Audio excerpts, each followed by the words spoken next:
request protocol to escort Her Excellency and invite her to address the Assembly.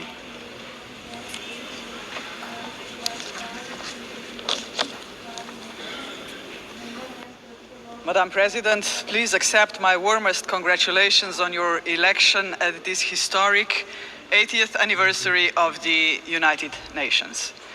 Your election underscores the vital importance of including women in the decision-making process. Ladies and gentlemen, Excellencies, in 1945, the end of the Second World War was greeted with celebrations, and hopes were placed in a new era of peace and cooperation, embodied by the creation of the United Nations. However, those hopes were soon overshadowed by the onset of the Cold War. When it ended in 1991, we once again dared to believe that this would pave the way to the vision of lasting peace, security and cooperation as enshrined in the UN Charter. Sadly, that vision has not materialized. In fact, the situation has worsened, and here is why. Firstly, the Security Council, envisioned as the very pillar of collective security, is failing to meet the expectations of the world, if it ever has. The Permanent Five were supposed to be role models for the rest of the world working for peace. Some work in their own interests instead. Secondly, the promise of the Sustainable Development Goals is faltering. Progress is lagging, and with cuts in development assistance, millions of the world's poorest are pushed further away from the access to even the most basic services. Thirdly, international law appears to stand at the precipice of irrelevance.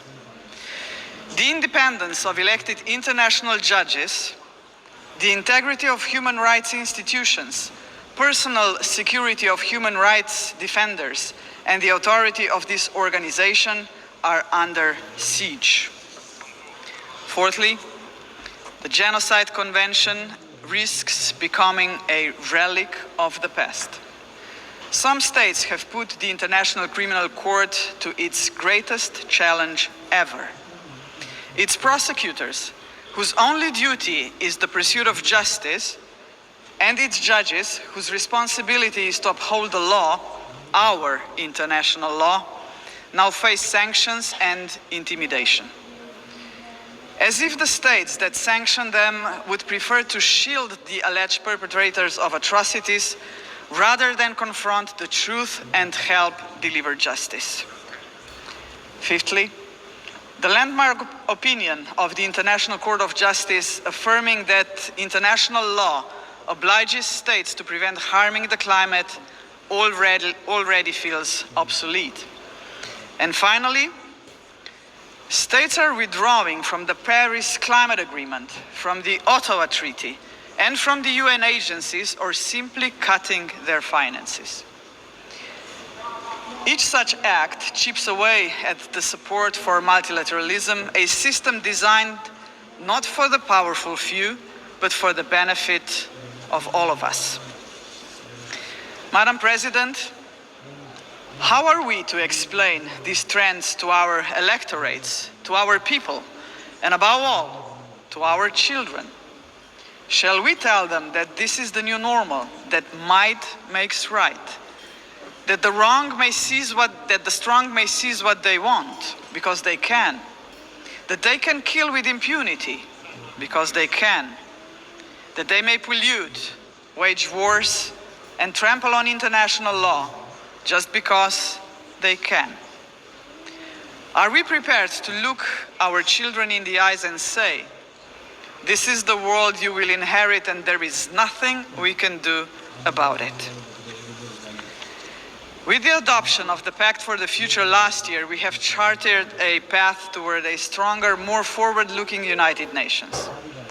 But we must now create the conditions to fulfill our commitments. One way forward is to establish a permanent advocacy network to give the Pact unconditional, sustained political support.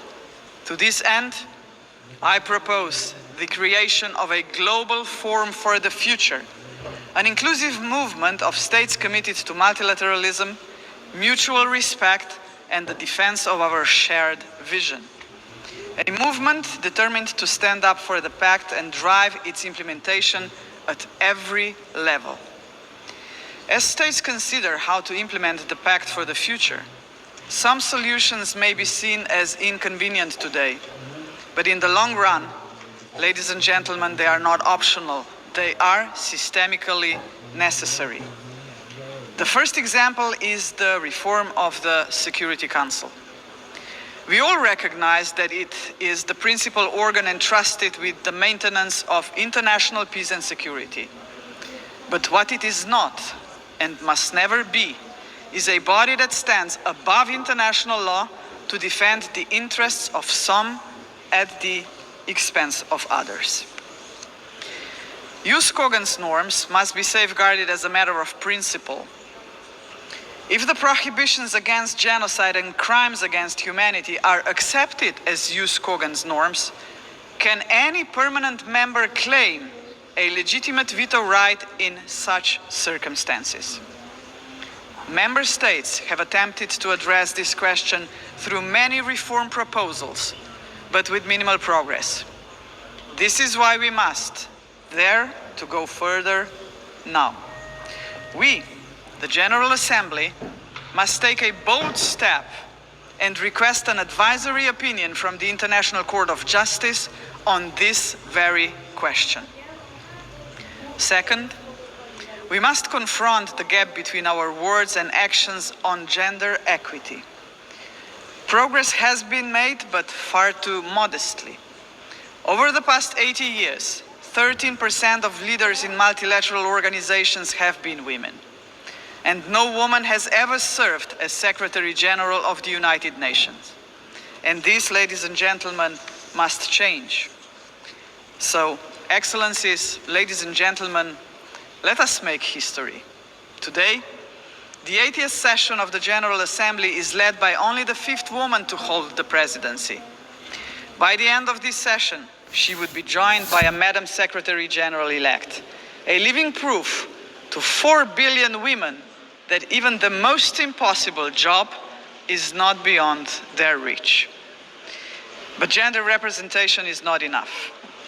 What we must achieve is actual gender equity because it benefits not only women and girls, but entire societies. True equity requires systemic change, and so women's empowerment must remain at the heart of our global agenda. International organizations must weave a gender perspective into every strand of policy making. And that should be a result of effective participation of women and girls themselves. Electing a Madam Secretary General would be historic, but it must only be the beginning of a much deeper transformation. Madam President, the Pact for the Future sets out clearly what must be done to change our world for the better. I have mentioned only 2 of the many challenges we must confront decisively.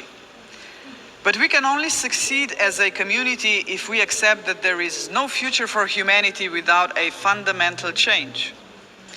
The mandate of the Global Forum for the Future would be to push towards such a change. This is why it must be inclusive. It must not be merely a coalition of countries. It must inspire hundreds of millions of people. For when it comes to human dignity, the constituency of like-minded individuals is vast, diverse, and knows no borders. Human dignity is indivisible. We must fight for it no matter how great the obstacles are. And there are many, we know that. Think of hunger.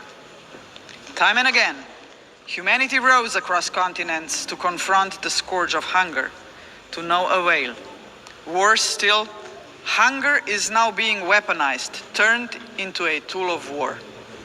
We receive reports on a daily basis of how women and children are starved because they are marked as legitimate targets, as enemies. How cruel, how inhumane is that, ladies and gentlemen? We cannot allow this to happen any longer. 40 years ago, Musicians stood against hunger. Instead of guns, they, the Band Aid, used music. The world heard them, but they were not loud enough, as hunger has not been eradicated. Today, we have science. We can address on a scale beyond imagination not only hunger, but every act of violence against human beings and all human fears. Granted, science, technology, and global connectivity are too often twisted by cynical leaders and war-mongering regimes. But they can also be harnessed for the common good. Artists, influencers, and visionaries with audiences of millions can join forces with the governments of like-minded nations. Together, their voice in defense of humanity could become irresistible. Together, we can demand real action by all governments, all world and community leaders on the pact for the future, and hold to account those who betray human dignity to its very core, through wars of aggression, genocidal policies, and crimes against humanity.